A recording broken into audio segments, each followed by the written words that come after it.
अस्सलामुअलैकुम। मैं आपका भाई मियाँ साहब पंजाबी।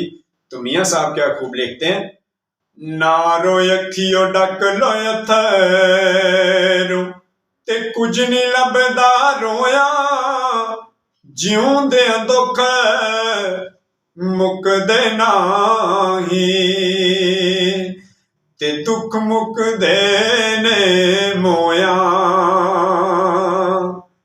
जिन्ना दुखां विच मेरा दिल बर राज़ी, मैं सुख उन्हां तो वारे सानू दुख कबूल मुहम्मद बख्शा राजी रहन प्यारे।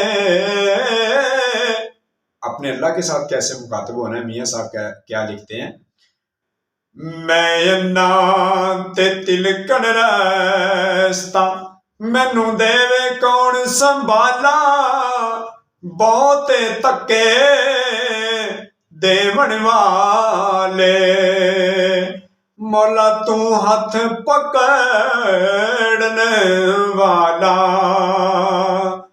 मंगते कोल मंगन वाले रहन हमेशा खाली, ओ की देवे दान मुहम्मद जेड़ा आप होवे सवाली।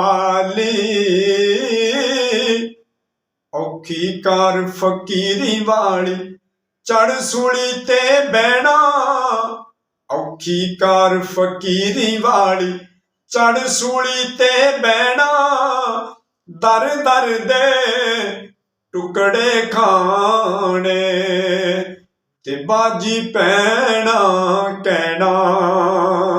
वीडियो अच्छी लगे चैनल जरूर सब्सक्राइब करें। शुक्रिया।